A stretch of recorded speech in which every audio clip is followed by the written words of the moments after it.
ഇത് ഇപ്പോൾ പെട്ടെന്നുണ്ടായതല്ല ഈ അതൃപ്തി എന്നാണ് പല മാധ്യമങ്ങളും ചൂണ്ടിക്കുന്നത്. ഇപ്പോൾ അല്പം മുമ്പ് തന്നെ ഹിന്ദുവിൻ്റെ റിപ്പോർട്ട് വായിക്കുമ്പോൾ അവർ തരുന്ന വിവരം രസകരമായിട്ടുള്ളതാണ്. അതായത് 35 മാസമാണ് ധൻഖറ സ്ഥാനത്തുണ്ടായിരുന്നത്, 3 വർഷത്തോളം. അതിനകത്ത് അദ്ദേഹം പലതവണ ഈ പ്രോട്ടോകോൾ പ്രശ്നങ്ങളെക്കുറിച്ച് പരാതിപ്പെട്ടിരുന്നു എന്ന് ആ റിപ്പോർട്ടിൽ പറയുന്നുണ്ട്. അതിനകത്ത് പറയുന്ന കൗതുകമായൊരു കാര്യം, 4 തവണ മാത്രമാണ് അദ്ദേഹത്തിന് വിദേശ രാജ്യത്തേക്ക് സന്ദർശനം നടത്താൻ അവസരം കിട്ടിയത് ഈ 3 വർഷത്തിനിടയിൽ. അത് വളരെ കുറവാണ് ഇദ്ദേഹത്തിൻ്റെ മുൻഗാമികളെ വെച്ച് നോക്കിയാൽ. അദ്ദേഹത്തിൻ്റെ മുൻഗാമി വെങ്കയ്യ നായിഡുവിന് 13 ഫോറിൻ ടൂറുകൾ നടത്താനുള്ള അവസരം കിട്ടിയിരുന്നു. അദ്ദേഹത്തിൻ്റെ കുറച്ചുകൂടെ ദീർഘമായിട്ടൊരു കാലമേ ഉണ്ടായിരുന്നുള്ളൂ. പക്ഷേ അതിനു മുമ്പ് ഹമീദ് അൻസാരി ആണെങ്കിൽ 28 യാത്രകൾ, വിദേശ യാത്രകൾ നടത്തി. ഇദ്ദേഹം 4 യാത്രകൾ മാത്രം.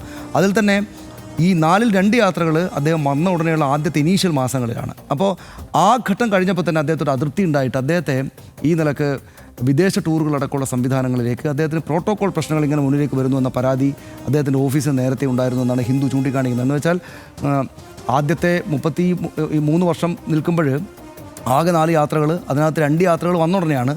പിന്നീട് യാത്രകളില്ല.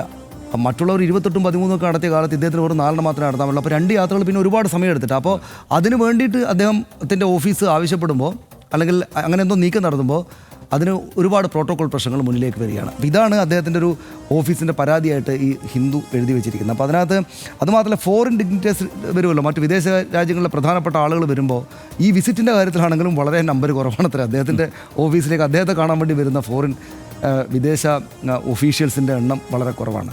എന്ന് മാത്രമല്ല, അവിടെ ഇറാനിൽ തെഹ്റാനിൽ പ്രസിഡൻ്റായിരുന്ന ഇബ്രാഹിം റൈസിയുടെ സംസ്കാര ചടങ്ങിന് പോയപ്പോൾ വേണ്ട ഒരു തരത്തിലുള്ള പരിഗണന ഉണ്ടായിരുന്നില്ല. അതും ഇവിടെ ഈ പ്രോട്ടോക്കോളുമായി ബന്ധപ്പെട്ട് ഇവിടെ വേണ്ട പരിഗണന ഇല്ലാത്തതിൻ്റെ ഭാഗമായിട്ട് അവിടെ ഒരു ബുദ്ധിമുട്ട് തനിക്കുണ്ടായി എന്ന പരാതി അദ്ദേഹത്തിൻ്റെ ഓഫീസിലുണ്ടായിരുന്നു പറയുന്നു. അതിൻ്റെ അവസാനമായിട്ടാണ് ഈ അമേരിക്കൻ പ്രസിഡന്റ് JD വാൻസ് വന്നപ്പോൾ ഇന്ത്യൻ പ്രസിഡന്റ് ഇവിടെ ഇല്ല. അമേരിക്കൻ വൈസ് പ്രസിഡന്റ് വന്നപ്പോൾ ഇന്ത്യൻ വൈസ് പ്രസിഡന്റ് ഇവിടെ ഇല്ല. അദ്ദേഹം ജയ്പൂരിലേക്ക് ഫ്ലൈറ്റ് പോയിട്ട് ഇദ്ദേഹം പോയപ്പോഴാണ്, വാൻസ് തിരിച്ചു പോയപ്പോഴാണ് തിരിച്ച് വരുന്നതെന്നാണ് കേൾക്കുന്നത്. അപ്പോൾ പിന്നീട് അവിടെ പെഹൽഗാമൊക്കെ ആ ഘട്ടത്തിലാണ് ഉണ്ടായത്. അതുകൊണ്ട് അത് വലിയ ചർച്ചയായില്ല ആ ഘട്ടത്തിൽ നിന്നാണ് കാണുന്നത്. പക്ഷേ അദ്ദേഹത്തോട് ഒരു അതൃപ്തി ആദ്യഘട്ടം മുതൽ ഉണ്ടായിരുന്നു എന്നാണ് കാണുന്നത്. അപ്പോൾ അതിനെ വിശാലമായിട്ട് നമ്മൾ പരിശോധിച്ചാൽ ഇതിനകത്ത് BJP RSSൻ്റെ നിയന്ത്രണത്തിലുള്ള ഈ സർക്കാരിനുണ്ടായിരുന്ന എല്ലാ മേഖലകളിലുള്ള സമ്പൂർണ്ണമായ പിടുത്തം ഒന്ന് അയഞ്ഞിട്ടുണ്ട് കാലങ്ങൾ കൊണ്ട് എന്ന് വേണമെങ്കിൽ വ്യാഖ്യാനിക്കാവുന്നതേ ഉള്ളൂ.